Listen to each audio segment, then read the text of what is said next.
Hey,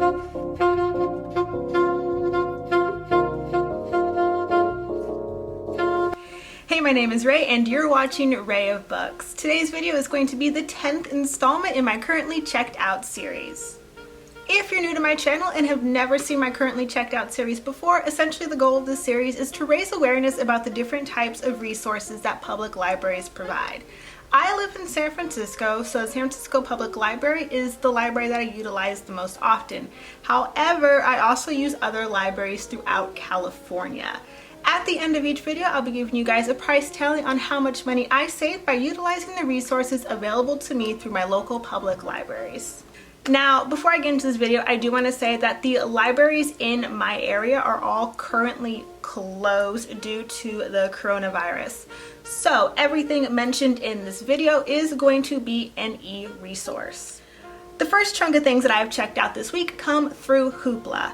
I have volumes 2 and 3 of Gideon Falls by Jeff Lemire checked out.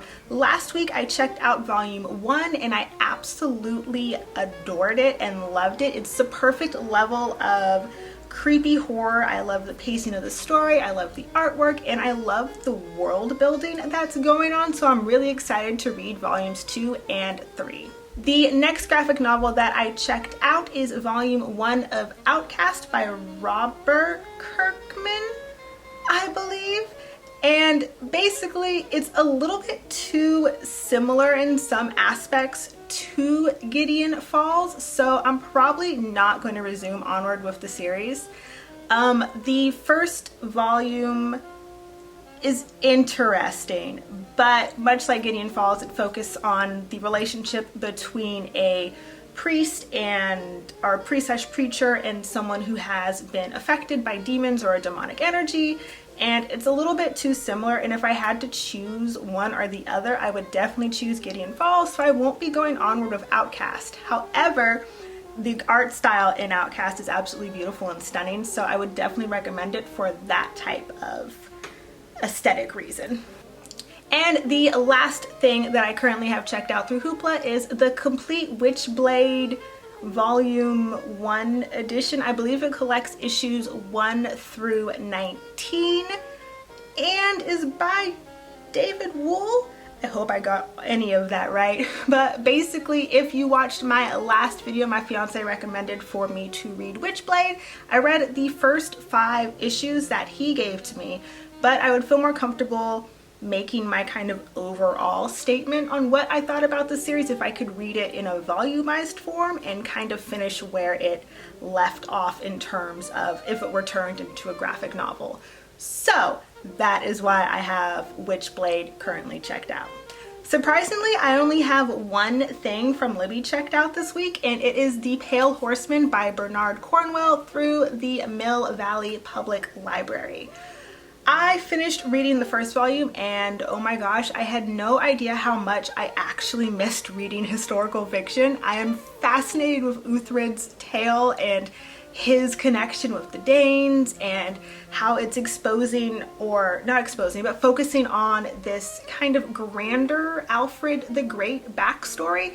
I love when historical fiction books, instead of focusing on the main power player, focus on either a fictionalized or a real lesser known person. Of course, Uhtred is a completely fictionalized character. Chances of him actually existing are pretty much slim to none, and it's been an amazing series so far, so I am really looking forward to getting into volume 2, especially because now Uhtred is officially Albert's man and he's trying to figure out a way how to get his land or his earldom back in Northumbria. So it's just really exciting, and I really do love historical fiction again, and I'm so excited to be falling back in love with a genre that originally I started YouTube reading a lot of. Whoa. I also checked out one thing from Canopy this week, and it is Leave No Trace. I'm just going to read the synopsis from Canopy just because I'm horrible at explaining what movies and TV shows are about. So, Will, played by Ben Foster, and his teenage daughter Thomas and Harcourt Mackenzie have lived off the grid for years in the forests of Portland, Oregon. When their idyllic life is shattered, both are put into social services. After clashing with their new surroundings, Will and Tom set off on a harrowing journey back to their wild homeland. It was nominated for Best Feature, Best Supporting Female, and Best Director at the Film Independent Spirit Awards. So it sounds absolutely fascinating. I still have another 20 minutes or so to go in the movie. I have a horrible attention span for movies. And I also found out that there is a book version of the movie, which I'm probably going to be checking out right after I finish filming this video. So I'll wait until I've finished the movie and read the book before I talk about the movie in any kind of in-depth format. You know what I mean? And the last library service that I have been utilizing this week is the free 72-hour access to the New York Times through the San Francisco Public Library. Basically, how it works is you go through the library's New York Times link, you get a 72-hour access code, and from there you are able to access all of the New York Times either on your computer, on your iPad, on your phone, on a tablet, what have you, for free for 72 hours. Once that 72 hours is up, you just repeat the process and you get another free 72 hours. It's a little bit long and cumbersome, but I do think it's absolutely worth it. Personally, I am not a big news person. I absolutely hate watching the news. If the news is on TV, I will probably end up just leaving the room. I don't like the sensationalism of live televised news, and I also just get incredibly nervous watching or listening to the news. So for me, being able to read the news is probably the better option, and that is what I'm trying to get more into doing, especially because there are a lot of like book reviews and like recipe things apparently, which I didn't actually know were in newspapers, or that I had forgotten were in newspapers. So trying to get back into reading the news, and that is pretty much it for everything that I've utilized from the public library systems this week. So, of course, the grand question is, how much money did I save by utilizing the resources available to me through my local public libraries?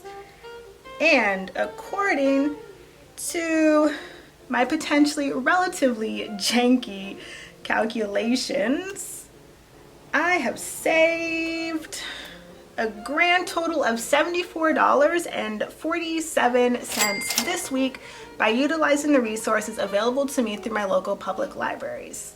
And my questions for you guys this week are, first of all, what do you currently have checked out?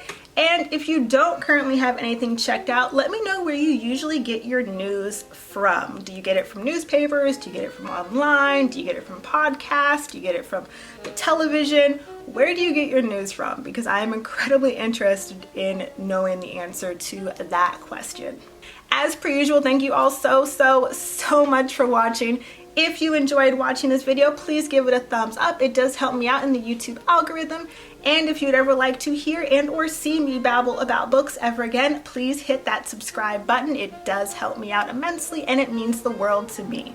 I hope everyone is staying well and staying safe and reading absolutely amazing, awesome, and wonderful books, and I will see you in the next one. Bye!